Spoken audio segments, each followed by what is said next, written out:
Welcome, everyone, to today's webcast, Closing the Front Door with Comprehensive Threat Protection with our sponsor, Great Horn. I'm, of course, your host, Paul Asadorian. To my right, Mr. Matt Alderman is here, Security Weekly CEO. Welcome, Matt. Thank you. It's always fun doing webcasts in studio. In studio, yes. Live in the house. On the lines remotely is Kevin O'Brien. He's the CEO and co-founder of Great Horn. Kevin, welcome. Thanks, guys. Good to be with you. Yes, nice to see you again. And an additional person from Great Horn, Eric, I did not catch your last name, so if you could introduce yourself for our audience today. You bet. Hi, folks. This is Eric Chavez. Nice to see everybody. Fantastic. Very excited. If I remember to mute my phone. I think I'd remember to do things like that at this point. Excited about today's webcast. As always, the first half will focus on the problem. Cover some of the areas in email phishing that in my research I kind of highlighted as tried and true techniques, but also some newer research that we'll be highlighting, talk about why phishing is so popular and effective for attackers today still. It's interesting, a lot of the attacks we talked about are ones we've seen for a long time, but we're still struggling to defend against, largely because it's easier than ever before to launch a phishing attack. And of course, our friends at Great Horn will talk about their awesome platform and solution for dealing with email phishing today. So it's always touted to me as the most common way in, the most effective way in. Matt and I were talking about it this week on some of our shows, how some of the research out there is pointing towards attack trends going in different directions. And we're like, wait a minute. When we talk to pen testers and we look at other data and attack trends that Kevin and Eric can certainly speak to as well, attackers are using email phishing. Yeah. Red teams are using email phishing. If you conduct an internal phishing campaign, you're likely going to have some success. And so there's some data there to back that up. A recent report from Akamai, 93% of security breaches, which is something that I truly believe, again, based on my scientific and somewhat unscientific research of talking with people. Well, what I think is interesting to understand is the techniques once the malware has been planted might be changing. Sure. Right? In the way the sophistication for lateral movement might be changing.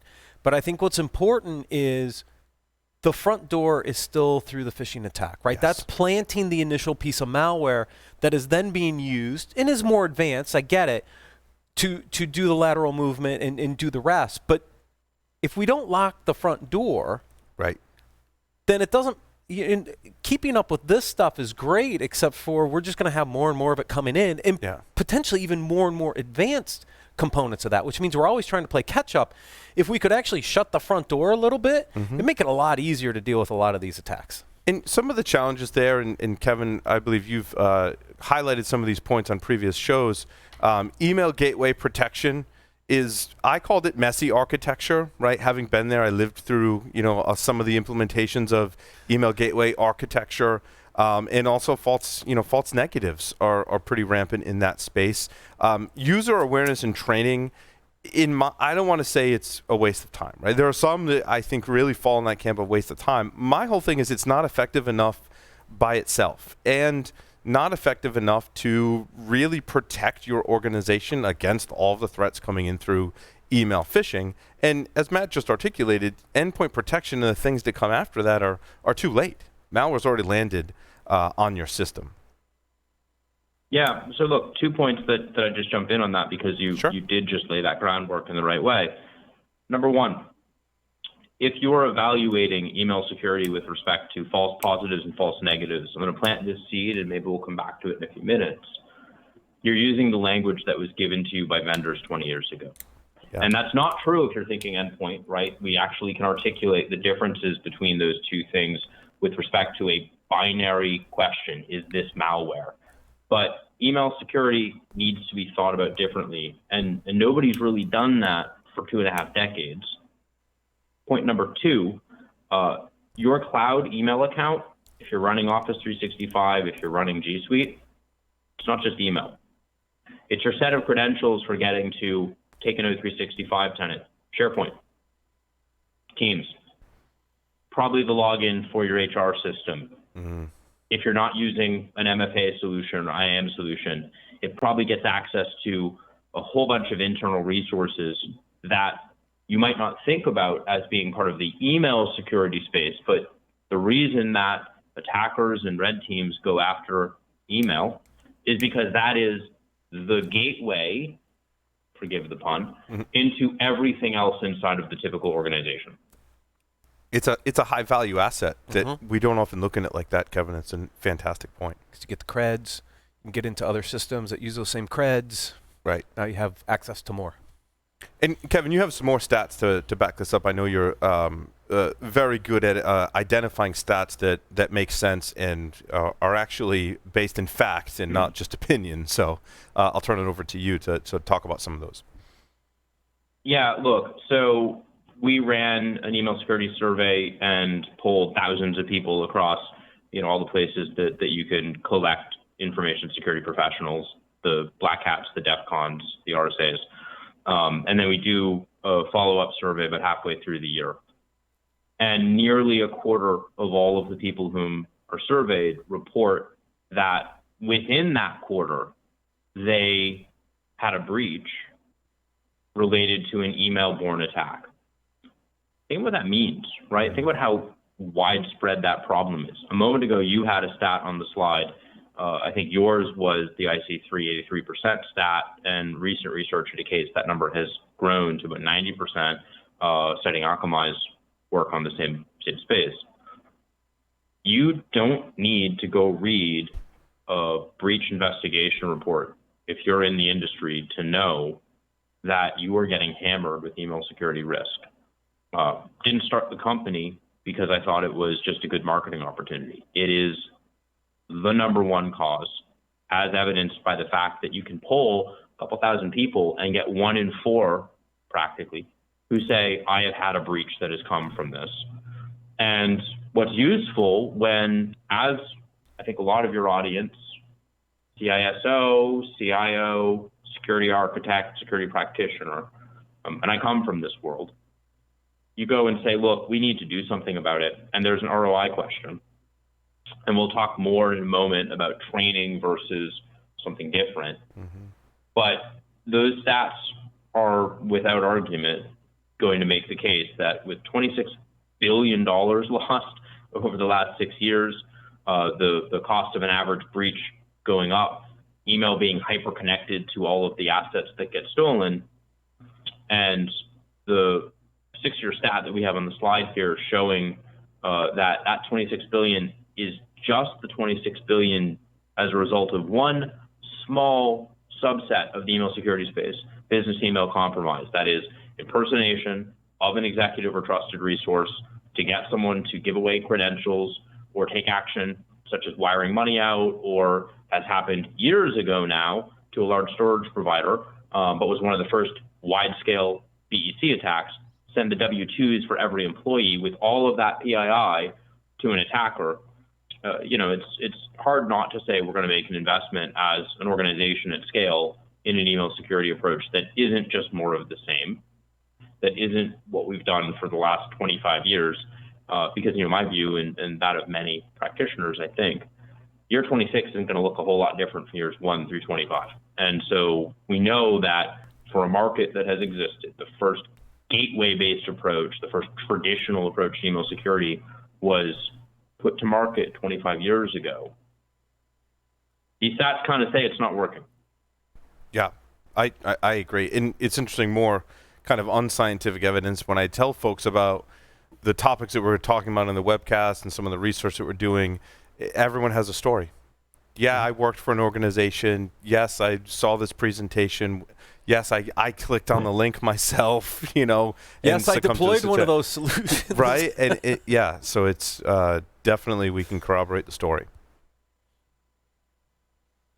Kevin, back to you. Yeah, look, so you already previewed this.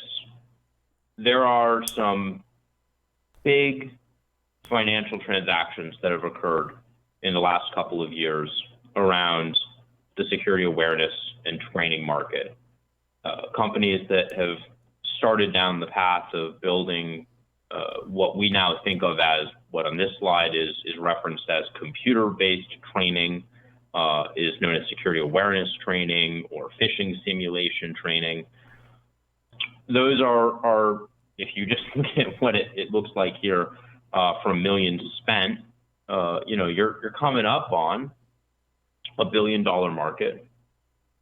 And these companies all basically do the same thing. I'm going to send a simulated email to one of my users. If they click on it, I'm going to give them a slap on the wrist. I might make them watch a video. They might have to attend a class, online class. They might just get a page they land on that says, this was a simulation from our training software, and here's what you should have looked out for. There's a problem with that. You can do those things. You have to do those things, in fact, if you are subject to certain compliance frameworks. But I'm sure this is almost a cliche. Compliance is not security, and vice versa. Training has a very limited degree of efficacy.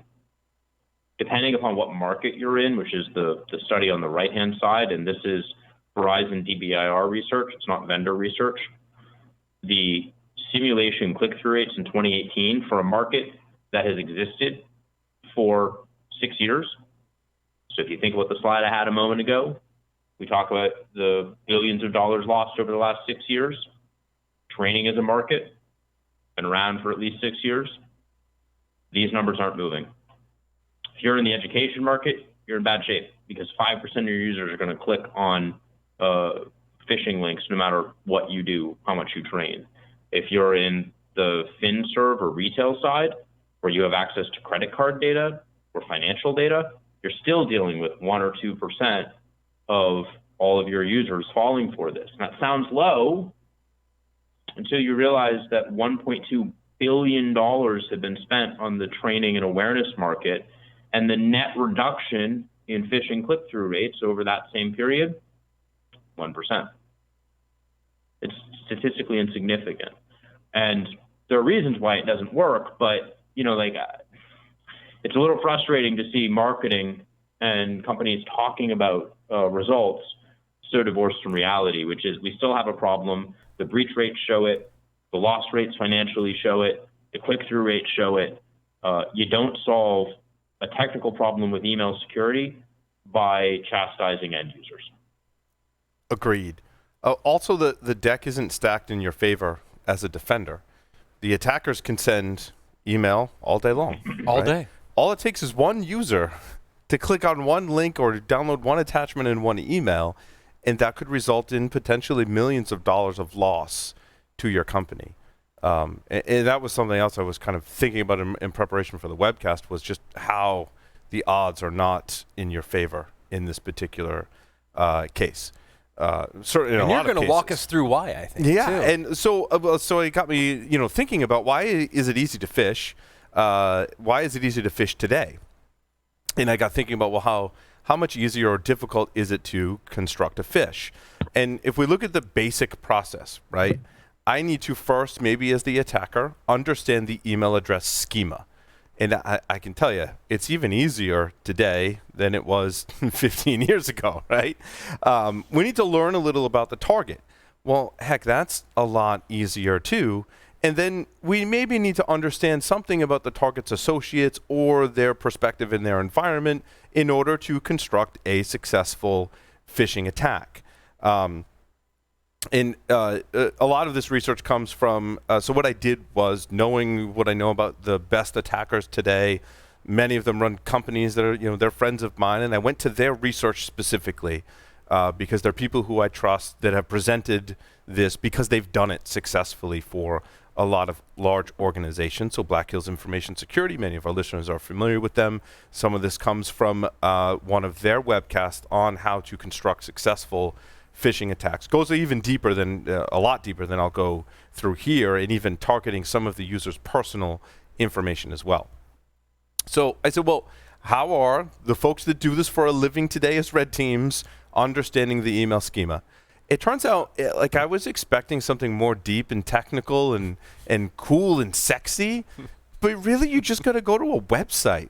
You go to hunter.io, you plug in the domain, and I used Security Weekly as an example, and it told me right off the bat, hey, the most common pattern is first name at securityweekly.com. I'm like, well, I can verify that that is correct. Nailed it. That took less than 30 seconds, right? It maybe took a couple of minutes for me to even find that was the website and then go plug the domain in and get that information.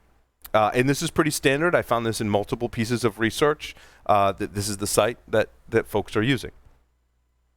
So then I said, well, what do we use to find out a little information about the target? Not even a lot. I don't need everything about the target. I just need a few bits of information that relate back to this person. Now, anyone that's done OSINT knows that there is a lot of information, a lot of websites, a lot of tools, a lot of frameworks for doing this. Again, it didn't take me very long to find out that all you have to do is go to truepeoplesearch.com. You need the person's name, the city they live in the state, which is pretty easy to find through other means as well.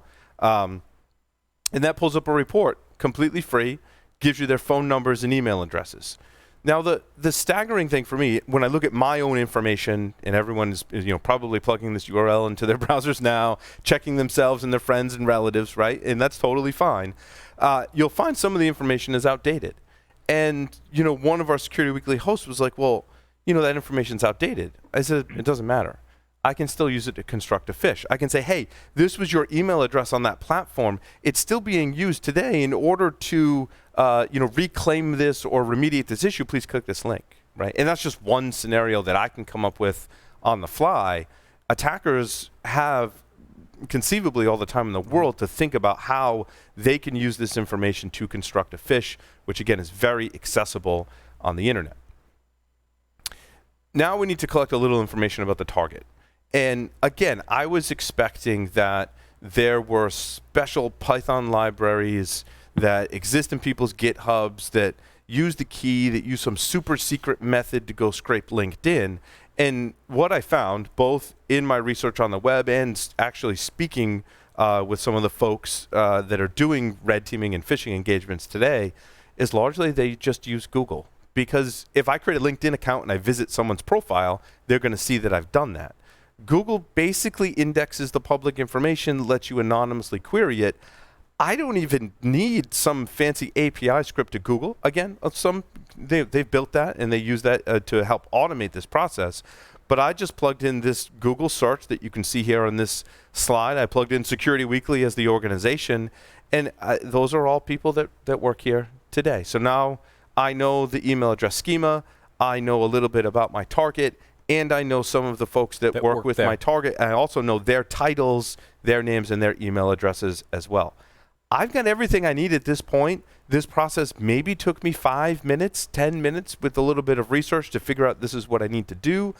I can construct a dozen different email phishing attacks in scenarios based off of this information. So the point is, it was easier than ever before. Scarily easy. Yes. Paul, let me just riff on that for a second. Please do, Kevin. Yes. Real world story. We published this about a year ago, so I'll name some names, but leave the company out. What you just described is how you do a executive spoof, and you nailed it. Exactly how it's done. Here's what's scary. Let's say I'm going to go after Security Weekly, or I'm going to go after Nuco.com, and I'm going to figure out how I'm going to get after these guys. I do that. It's great. Then I go to builtwith.com and I type in Nuco.com or Security Weekly or wherever my target is, and I go see what technology you're using. And I see that your company is, like many, running an email gateway. We saw this from a company whom we work with who historically were using a SEG. They were using, I think, a Barracuda device, but it doesn't matter. It wasn't a failing of Barracuda. It's the fact that secure email gateways require that you change your MX records, your mail transmission DNS entry, and that's public information. Take what you just did, combine it with that. What do you know if your company uses a secure email gateway? And I don't care if it's FireEye, Fortinet, Proofpoint, Mimecast, Barracuda. This isn't a competitive takedown. This is just public info. They have a quarantine. What do you do when you get a quarantined message from one of those services? You look at it. How do you look at it? You click a link. This attacker saw exactly what I just described, and what they did was they created a synthetic replica of, in this case, I think it was a Barracuda quarantine release notice, made it sound super significant. Hey, you've got, this end of quarter, found the director of sales, found that guy or that VP of sales, found that guy was probably waiting for some PO, made it look like that's what he was getting from some other company with whom they work by going to the company's partner page and seeing the partners and saying, I'm going to make it look like, so-and-so at whatever partner, Optiv, whomever, it doesn't matter, has a PO for you, and it's stuck in the quarantine, and that was the phishing attack. So it's everything you did, and then a little bit of public information that they garnered, ironically, I guess, about their email security product, and use that to start to layer in these attacks. So it's so powerful what you can get, and it doesn't take a ton of work to go and track down all of the infrastructure. Going after a marketer, figure out if they're using HubSpot and do it from HubSpot. Yep. Security professional, do it from an alert from their SIM. Sales guy, make it look like it comes from Salesforce. And I think you're about to talk about how you do it, but it's not just the personnel data, it's everything your company uses that is publicly available through DNS records, through widgets on your website, et cetera, et cetera. Yeah, and then we get into how you actually build the infrastructure to execute this attack. I think, Kevin and Matt and I were talking about how email phishing is more prominent today because it's easier for an attacker to stand up new infrastructure. And stand it up in environments that it doesn't have any reputation around or anything else, or it's even protected because it's cloud, right? Right, it may or may not, right? And so I went to some recent research. This was presented at NolaCon from Joe Gray and Sophia Fadley. And Joe's been on the show numerous times. One of the leaders in the OS int space, does a lot of work in that area. And they broke down essentially what Kevin and us were collectively alluding to, is that basically you purchase a squatting domain that looks similar to the target domain, and you purchase a callback domain, which could be, of any type of domain, use your creativity, and then sit on it for a while. In this case, Joe says 2 weeks is usually enough, because don't forget, modern tooling is looking at the age of the domain. Now, a lot of email phishing campaigns don't really care, right? They'll send it out, and if that domain gets burned, they'll just spin up another one. Right.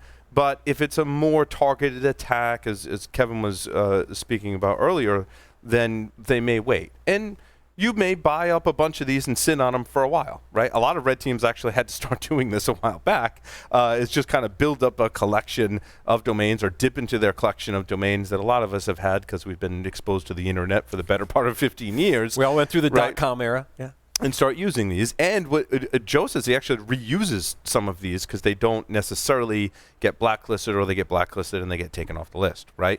So then you need to set up a virtual server, a virtual instance somewhere. DigitalOcean, you can get one for $5 a month.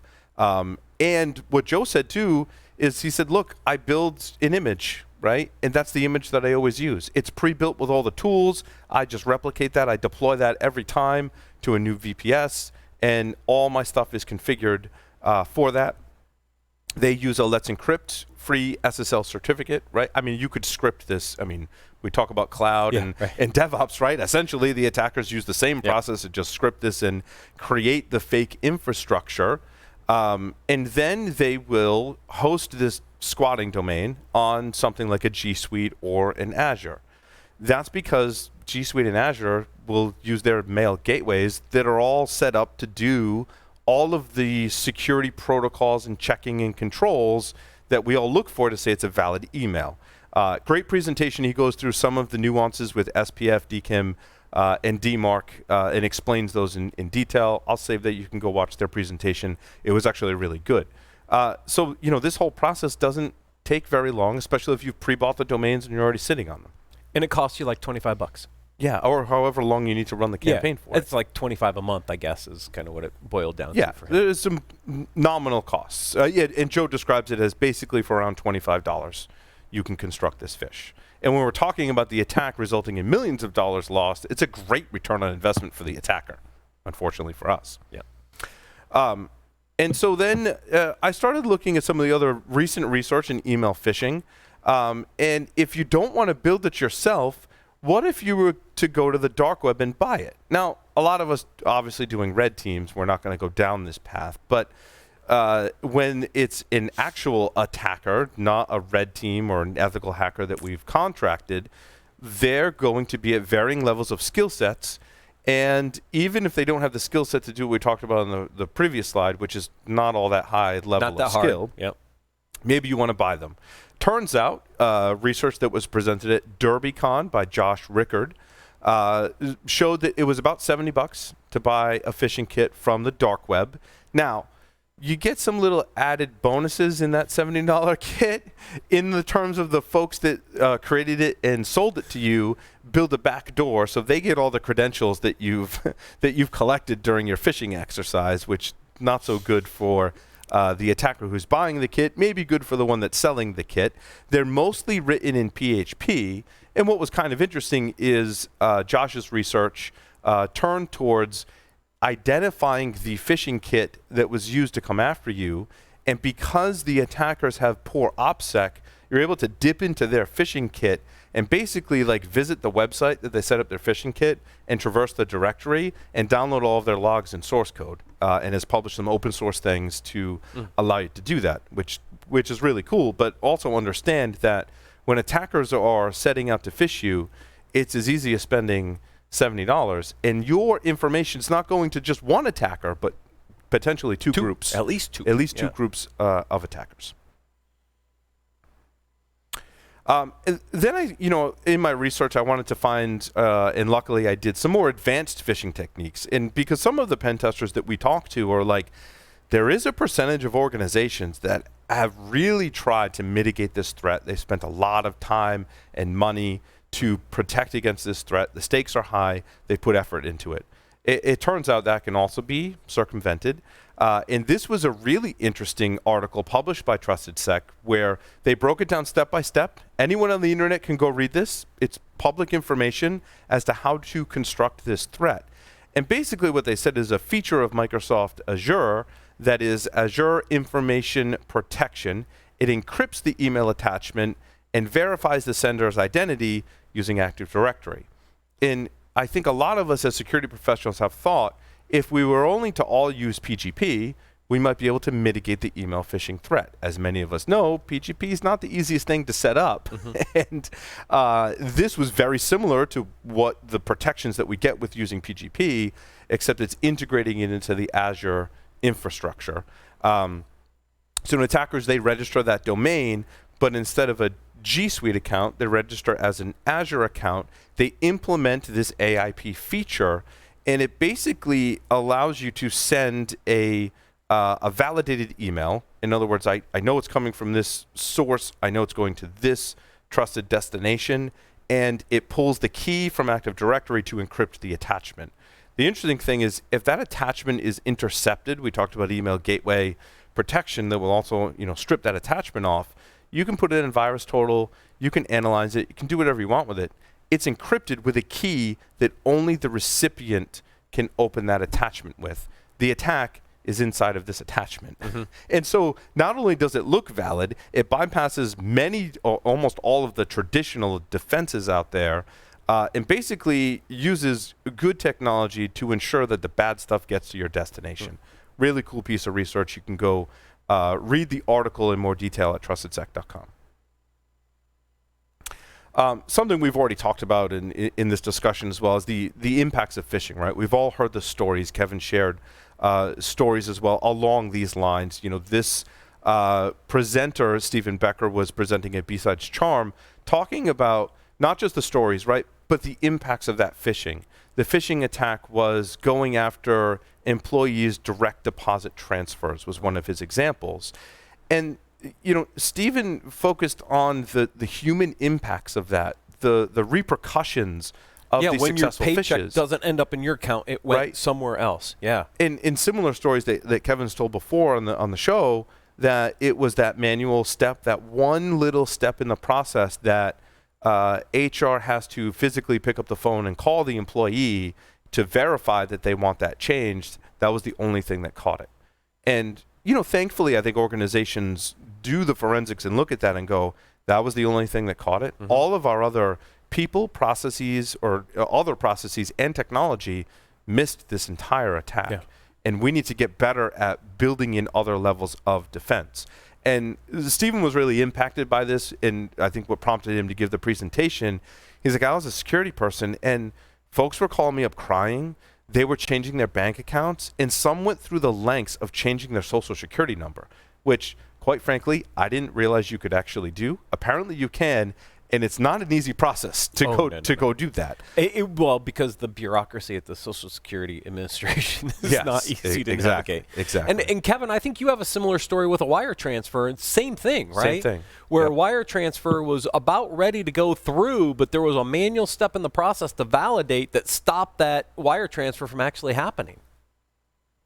Global 1000 company about to supposedly pay a overdue vendor bill. I won't name the company, but they were in the process of getting publicly listed on the stock exchange. And as a result, they're going through a Sarbanes-Oxley process. And they nearly wired multiple millions of dollars out because the attack was credential theft, sit and observe, spin up the infrastructure, don't wait 2 weeks, wait months, and then inject one message into a flow from a compromised account that said, hey, we've got to pay this vendor, and these attackers had waited and watched and paid attention and knew who to send it to. And the only reason that it didn't work was that that particular organization happened to have a manual process of printing a PDF and hand signing it with a wet signature. They got lucky because somebody said, wait a minute, I don't have the thing. Mm-hmm. And, they stopped the attack, but, they were ready. They were ready to push the button, and you don't usually get that money back. Yeah. Yeah. It's rare that you do. Very rare.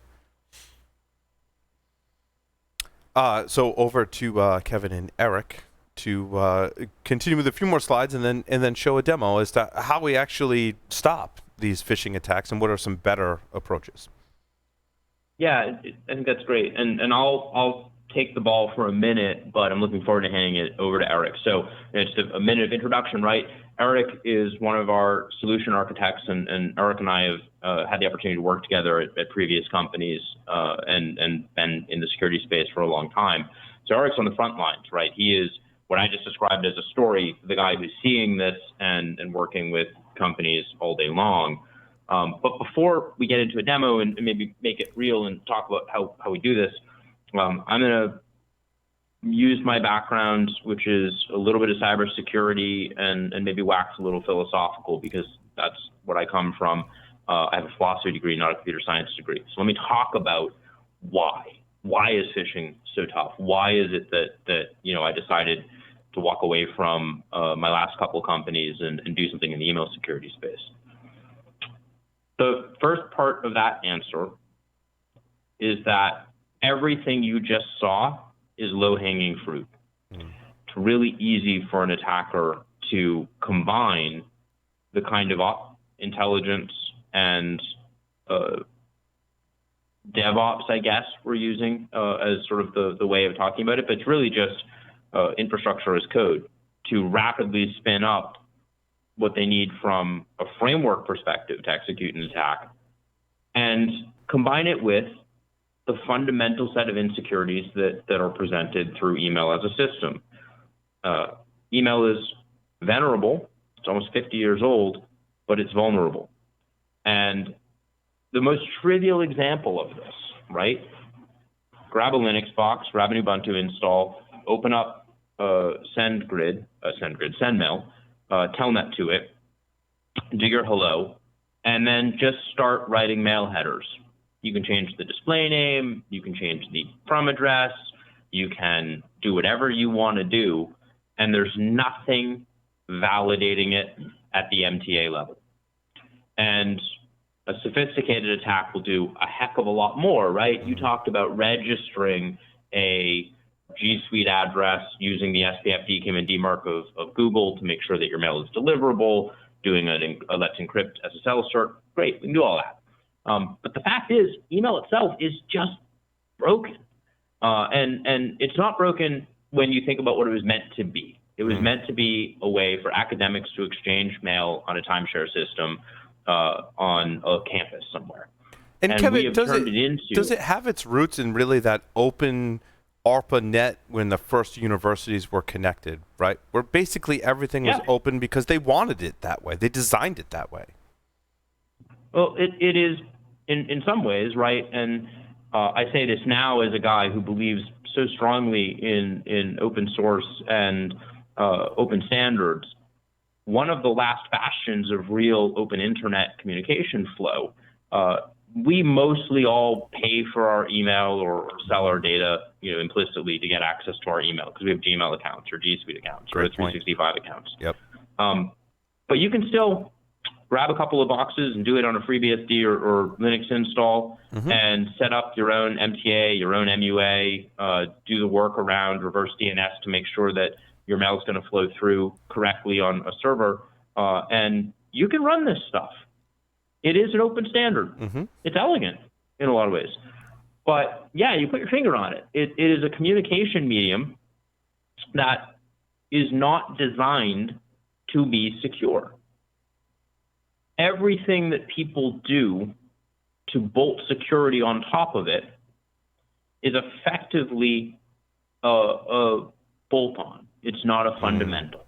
And you mentioned what Phil and the PGP guys were trying to do in the late 90s, never took off because it was cumbersome.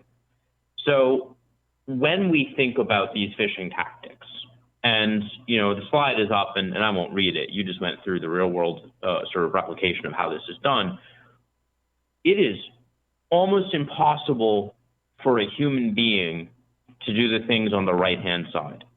Take your average user, and I'm traveling in an airport, and I pick my phone up. Oh, I've got some message, and I'm looking at it. Am I going to check the mail authentication? I don't know. If I'm running Outlook Mobile, because I'm a normal business user, where? How do I do that? Oh, wait, it's not possible in Outlook Mobile or Apple Mail or other common clients. I verify the sending address. Well, maybe the from address is real, but it failed SPF. But because my company has a print server that doesn't support DKIM, we can't enforce DMARC 100% of the time.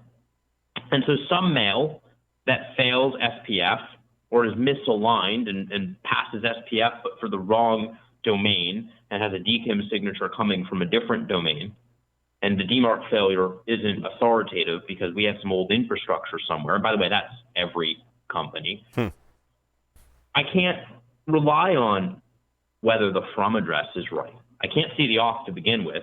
And even if I could, it's not authoritative.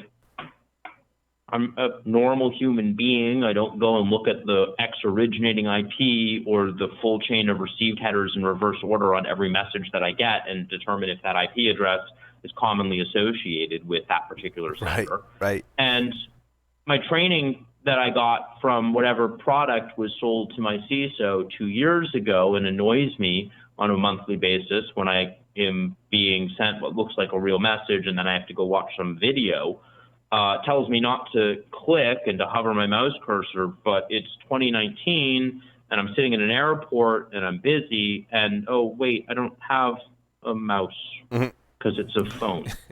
So none of this works, right? None of these countermeasures do anything. What can we do? Well, I think as we think about that, we can start to have a different conversation.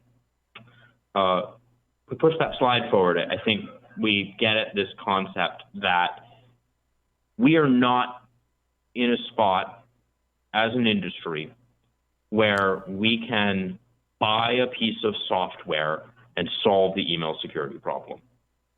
I asked the question earlier somewhat rhetorically, like, why did I start an email security company in 2015?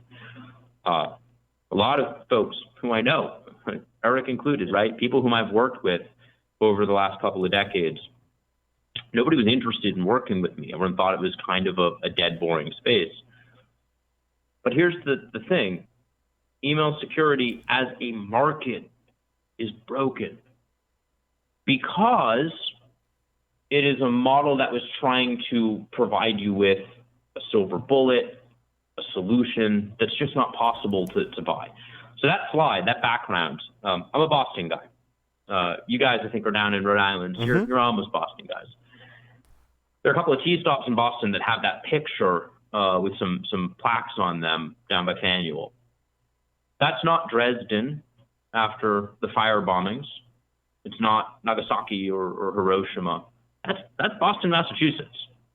And it's Boston, Massachusetts on November 11, 1872, when a major fire that started late in the evening on the 9th tore through, starting in Summer Street, and tore through South Boston and most of the Boston Irish tenements.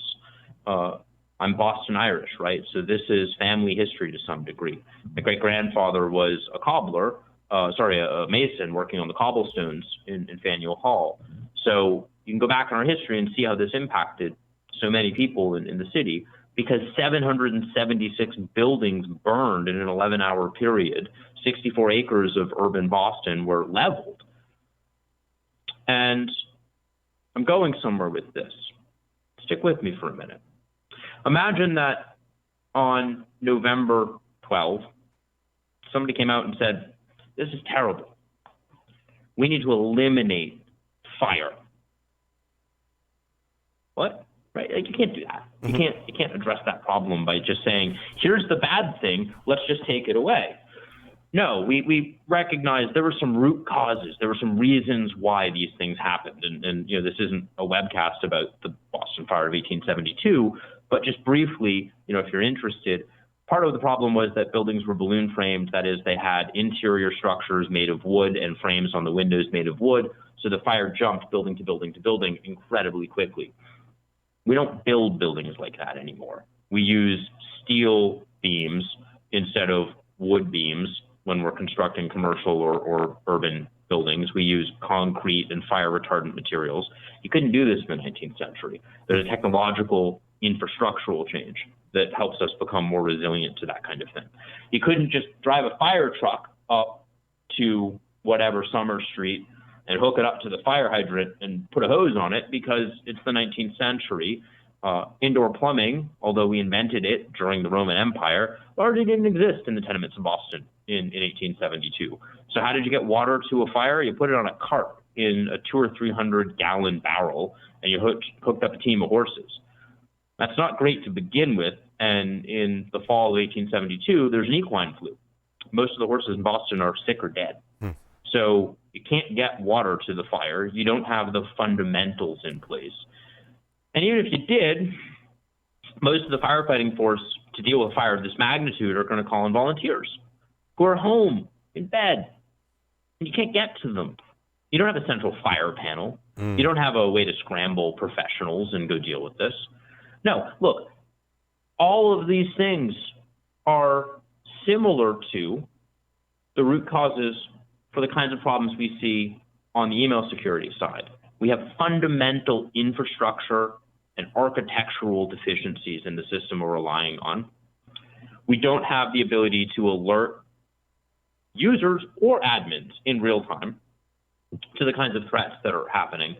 And we have this market that says we're going to solve this problem by stopping it. Look, it's a risk problem. We solve fires through risk mitigation.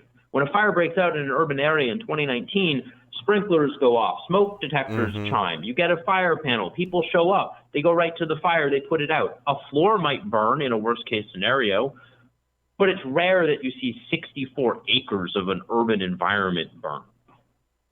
We need to start thinking about security, and we're doing it in some parts of the market. Endpoint has gotten better. Some of the web security in the CASB market has gotten better, but we have to do a much better job saying, look, this is not stop phishing. That is a tagline from an email security company that I saw recently. Stop phishing. It's nonsensical. You can't. Not when it's so easy to go and do everything you just walked through. However, we can reduce the risk. we can invest in technology, and especially new kinds of technology, just as agilely as the bad guys do, to start to provide context, to start to provide some ability to deal with the problem. What's that look like? I think in a minute we'll go live with a quick demo, but a security team needs the cybersecurity equivalent of, here is a threat in real time that your users are getting, and not a subjective interpretation of whether that attack is or isn't real. A lot of companies have raised a lot of money trying to be smarter than a security team. They do an okay job, but I don't want, if I'm dealing with real world risk, some machine to decide for me if there's a fire or not. I want a smoke detector that says there's smoke in this room. Maybe one of your guys just burned some toast in the toaster, and maybe you've got the start of an actual fire, but we're still going to alert people, and you're going to know where it is, you're going to know when it happens, you're going to get someone there to check it out. So I said earlier we'd pick the thread back up, that the concept of the false positive and the false negative is outdated. It's outdated because all of the vendors who are telling you you can do something and solve this problem with fairy dust and magic, they're not thinking about it in terms of, can I give you factually true information in real time, every time, when you need it, and reduce your time to detection significantly, and then equip you so your time to response is measured in seconds rather than days. Because if we can do that, now you're talking about risk mitigation and not comprehensive prevention. And the CISOs whom I talk to, and we have the head scratch moment, I say, look, I'm not a math guy. My background's in philosophy. But if I take 25 years and I go read the various reports and marketing materials that say that each solution is 10% better than it was the year before, or the 10% lower false positive rate, 10%, 25 years, somewhere in there, we should 100%, right? Why are the stats getting worse? Because you can't deal with this problem by trying to block, prevent, stop bad guys from doing what you just showed. It's easier than ever, not harder than ever. But we can take various data science techniques. I don't know how many security companies lay claim to artificial intelligence and machine learning, but they're data science techniques. And you can use them to provide statistically accurate information in real time with mitigation for the kinds of attacks that you're talking about. And I think Eric is well queued up to maybe start showing that in a second, but it's about providing that context to that user on that mobile device. Hey, I'm looking at this email and it says it's from my CEO, but it's not an address they use. Or there is an authentication problem, but I'm going to parse that down to plain English. I'm going to show it to you in a visual way that I can get on my mobile device. And I click on that link. I don't have to think about hovering a mouse cursor. I'm going to have an interruption on the workflow so that my user goes straight to that device and they see in real time, that's the destination. Oh, and we can use machine vision and say that looks like an Office 365 login. The domain is wrong. We block it. You can help users, and none of this requires that you magically, fix the problem. It says, look, here are the facts. Here's what's going on. You can make the decision. You can turn those knobs up and down, but let's protect you from these threats at the moment that they break out. Cognizant of time, let me jump forward a little bit and just briefly sort of show what that difference is. This is the old world view, right? This is how we thought about email security for years and years. You stand a box up, kind of like we did on endpoint with firewalls. You put it in front of your environment and you defend the GUI interior with some kind of hard exterior. Nobody talks that way anymore. It doesn't make sense.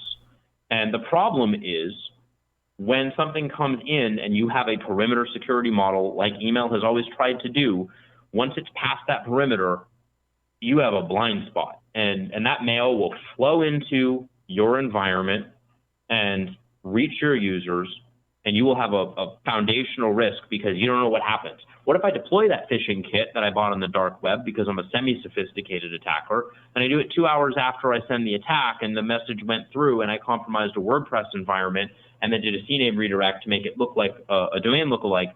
My SED passed it through because it came in before it was an attack and before I deployed the phishing kit and before Safe Browsing or VirusTotal or anybody else picked it up.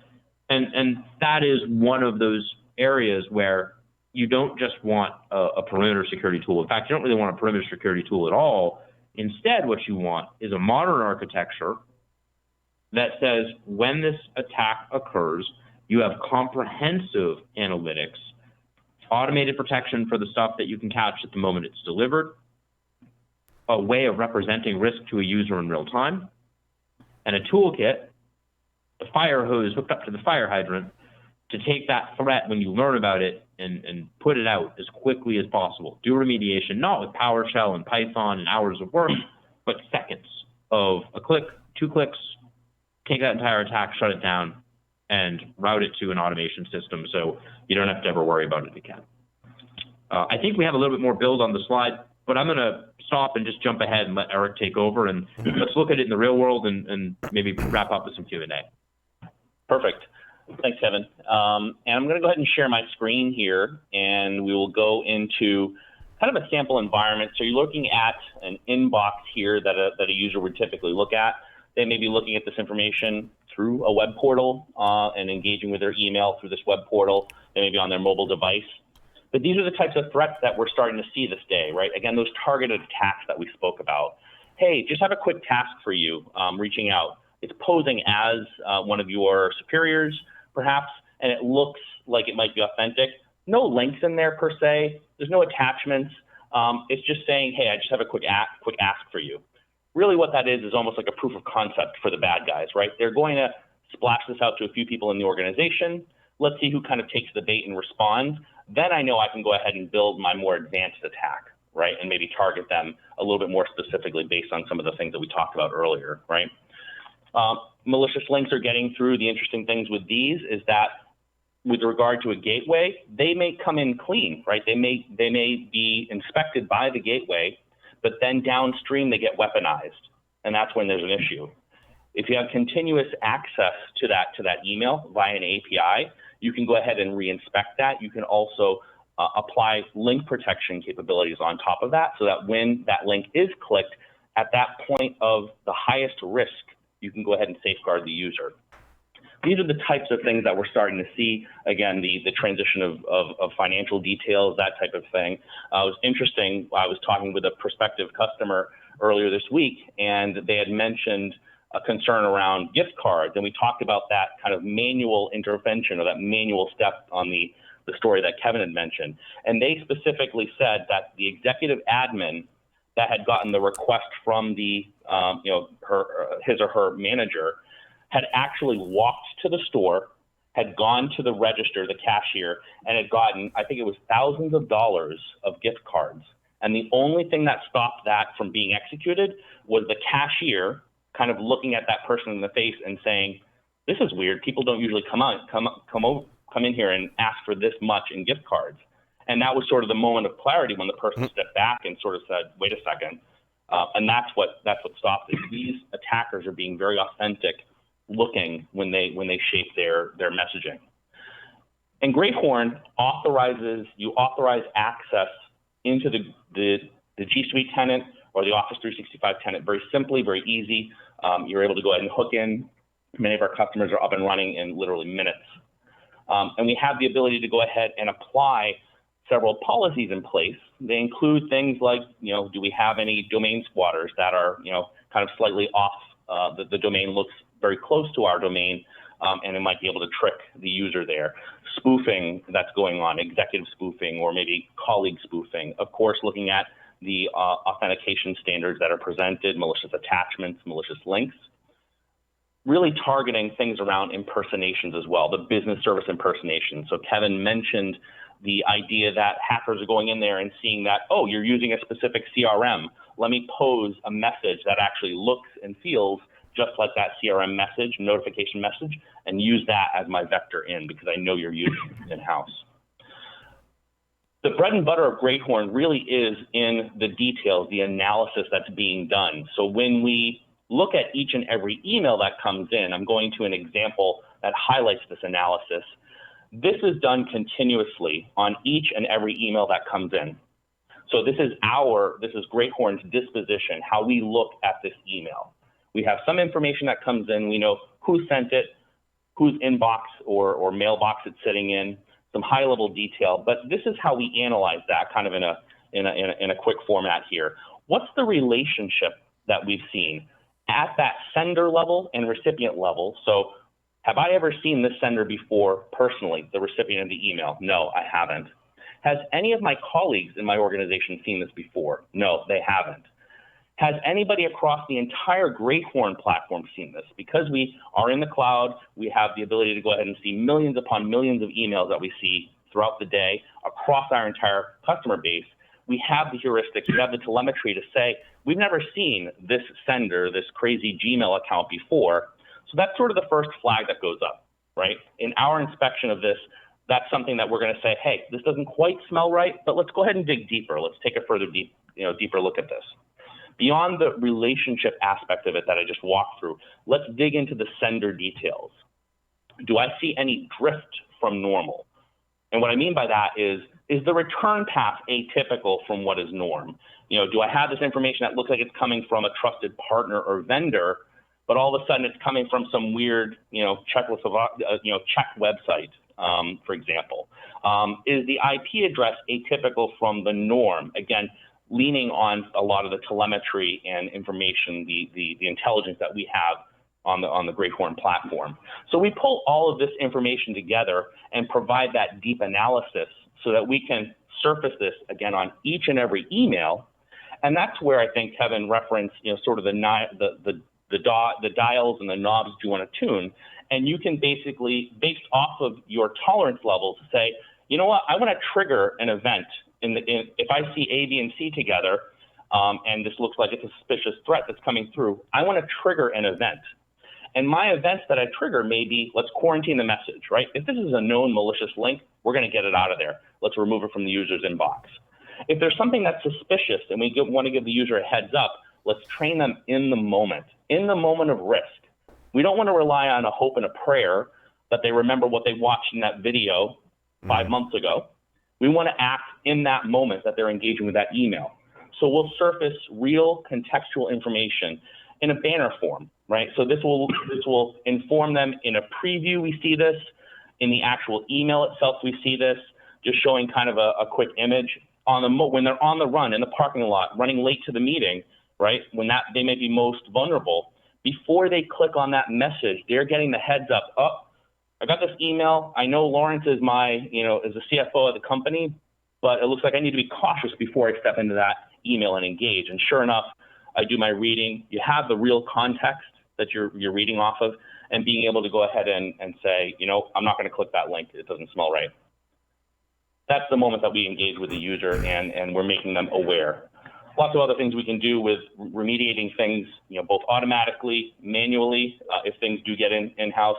But there's a lot of capabilities that we can walk through as well. And I think, just to riff quickly on that, the other side of this that Eric raises that I think is critical there, for the enterprise, this capability then gets extended into security orchestration, into what they're doing vis-a-vis, Demisto or Splunk or FUR or whatever they're using. And so now all of that telemetry, remember what I said, true fact about this message flow can trigger playbooks, can trigger a response action. You can automate this. So it's about saying, look, what do I do if I could augment all email with all of this telemetry that when we looked at that countermeasure slide a few minutes ago, and I pointed out no user can do this, a machine can. And a machine can remember, have I ever seen that domain that was registered 2 weeks ago that looks like mine, that has this phishing kit deployed to it? Have I ever seen that before? Or should I alert someone, hey, this looks like it's suspicious? That's how this starts to flow into a real world defense mechanism that isn't about stop and block and shut down. It's about risk mitigation. Kevin, what I love about this is that Greathorn learns about your environment, or you can teach it about your environment. And when you look at the built-in protections in the cloud providers, I think the reason we largely as users dismiss when they flag something is because they're trying to just give things to all of their customers. And that's not specific to you. If we use HubSpot, if you ever use HubSpot or any CRM, it sends you a lot of email. It's really easy to profile that email because it gives you a lot of email, right? And then when you get the message that says it's suspicious, it's not just that Gmail or Office 365 thinks it's suspicious.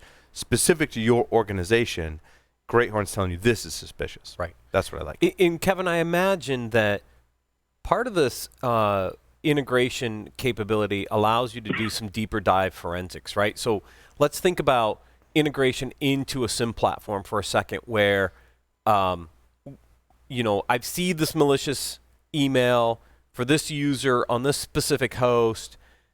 Have I seen any additional alerts or activities on that host that look malicious, right? Because now I can start to correlate some of these activities with a potential fraudulent email that maybe I was the user and I clicked the link anyways. Now I see all of a sudden something happened to that user's device. Now I can correlate it with a bunch of other logs that I'm seeing in my SIEM.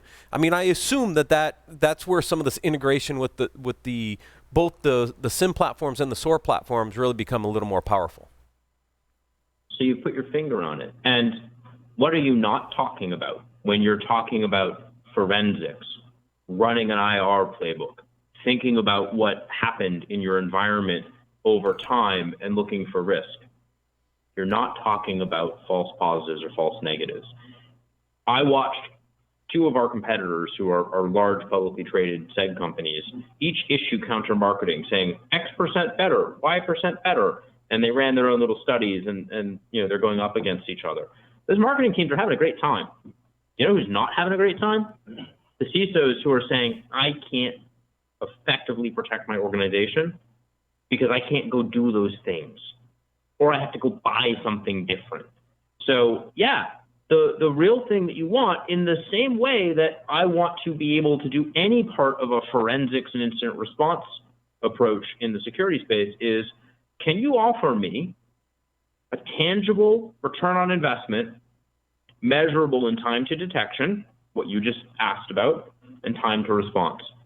And, as a former practitioner, as a guy who sat with the at-stake guys when we started doing security in Boston 20 odd years ago, the thing that matters is not the whiz-bang tech that you buy. It's whether you can look your board or your CEO or your investors or the public in the eye and say, we have invested in tools that aren't magic. We still have a team. We still have to do our jobs. We're still trained professionals, but that let us do it more effectively. That's a meaningful ROI. Or you can be part of the 25% who deal with a breach every 3 months. Right. And I'm also assuming, Kevin and Eric, that if I've signed and encrypted an email and I send it through a system that's protected with Greathorn, that's going to throw a red flag because that's never happened before. And you have the unique visibility into that I've never received a message that's been encrypted that way before, or if I have, it's never come from this domain before, and that in and of itself is suspicious. And if you have an AIP protected or AID protected email and it's rolling into an environment and there's a global reputation issue, there's an encryption issue, there's an IP issue, there's a sender-recipient relationship issue, all of that can be surfaced. And maybe what you want is still to deliver that message to that user, but you want to redact the attachment and have the security team who could open that in a VM go and look at that and let the user say, hey, I actually was expecting that. Okay, no problem. And so that ability to start to pick apart payload versus envelope, let the envelope reach the user, let that user interact and say, I was looking for this. And that's one of those levels of nuance that you start to get when you think about this in terms of risk, and not, I'll just block it. Maybe it's legit, but maybe what you want to do is take that risk down a notch. Right. Take that attachment out because it's unusual, and then ask the user, or ask the user through your security platform, hey, were you expecting this message? Right. Because we're sitting on it in security and we're going to open it in a VM and make sure it's cool, but you tell us. Yeah, and if the user was really expecting it, my guess is they're going to say, wait a minute, I need that I needed that thing. I was waiting for it, which is another indication that at least the user knows they were expecting something along those lines, and therefore security. Okay, but here's if they the were file. expecting as part of a phish, the security team's still gonna be flagged as something suspicious, and they're gonna look at it and go, "Yeah, you may have been expecting that, but it's really something bad, so therefore you don't have access to that." Right. That's awesome. It's allowing for people to make hopefully the right action when it comes to what do they do with a potentially malicious email. In the moment of risk, I think that's what's important. Yeah, that's important. Right? It happens while they're engaging. Again, they don't have to use sort of techniques that they saw on a video a while ago. It's happening right then and there. And you know what's interesting, Eric? To that point, when I worked at the university, there was this big, kind of controversy. Like, are we going to train every user to be a forensic specialist and a forensic investigator? Like, I was the first one to stand up and say, that's not feasible. And don't get me wrong, we have some really smart people that work in our organization without question, but it's not conceivable to think that you're going to train every user in your environment to be that specialist in that area. And I think what we're getting to is a moment that, if I look over the last couple of decades of all the security companies that I've had the opportunity to be part of, there is a life cycle and a moment when we say, oh, security professionals are really, really good at doing a certain set of security-related things. And I had a CISO say to me recently, I don't know if he's listening or not, but he said to me, I buy best-of-breed technology and hire a best-in-class security team to protect my users. And I don't want my users having to figure out whether they should do something or not. And the point that I take away from that, and we actually had a debate, right? He and I had a difference of opinion about how to deal with certain things. But being able to say to that CISO, great, let me arm you. You know better than I do what your particular constituency of end users will respond to or not, what enterprise grade controls look like for you. I do a better service as a security vendor if I can apply a bunch of intelligence and a bunch of data science and things that would be incredibly expensive for you as an individual organization to try to do, because I can do it at scale, because it's the only thing that we do. But you decide how you want to implement that. I'll bring best practices and stories and all the rest of it. But my job is not, hey, your server's safe now. Your email server is protected from all phishing. That's nonsense. It's, here's what's going on. Let me work with you. Let me help you help your users make the right decision. Yeah. And so there's an audience question. The audience member's asking, question, by the way. do you see this as a supplement or replacement to traditional or more traditional protections, Mimecast, Barracuda? They say it appears to be more of a supplement because I still need an anti-spam engine. So, look, spam is a different problem. Spam is an annoyance. But if you're running O365, you're running G Suite, those are pretty powerful platforms from a spam perspective. O365 can be a little clunky to work with, but Exchange Online Protection built into the platform gives you a really good framework for dealing with spam. And you can extend that with what we do. But if you're paying for a secure email gateway and you're dealing with, real world example, we have a customer, Fortune 500, using both secure email gateway that you just mentioned, I won't say which one, and Great Horn. They brought in the secure email gateway to deal with spam. You know what it did? It broke their authentication records, fundamentally broke their years of work getting DMARC right, because it routes through a set of random AWS servers that they're hosting their cloud email security solution on. And now they're more susceptible to spam because everything that fails DMARC can get through. So the right answer is, and they're ripping it out, by the way, the right answer is build that at the platform level. It's 2019. It's going to be a little painful if you've tuned and worked and dialed in your anti-spam through one of those guys. But your overall user experience will improve if you rely on the fact that the forefront anti-spam engine that Microsoft is running vis-a-vis EOP or what Google is doing for you can be complemented by what is available from the cloud native market like Great Horn. And if you're looking at it for VEC, for URL rewriting, for imposter protection, all of that stuff, most people ditch the SEG when they go cloud and they start seeing what's possible. Right. Because what we do isn't possible with legacy Exchange. And I can't help you if you're running an on-prem Exchange 2013 box. But you've gone to 365 at any level or G Suite at any level, that's where this market is born. That's why it exists. And with the exception of that spam piece or archiving, also available at the platform level, everything else that we're talking about is a full replacement. We can run side by side, no problem, we do that. But most organizations are saying, I'm paying for something I'm not using. Yeah, it's a great question. Good question. Yeah, that was very good. Kevin and Eric, thank you so much for appearing on our webcast today. Thank you, everyone, for listening and watching. That will conclude this webcast. If you have more questions or want to learn more, reach out to the fine folks at Great Horn, greathorn.com. Thanks again. Thanks, guys.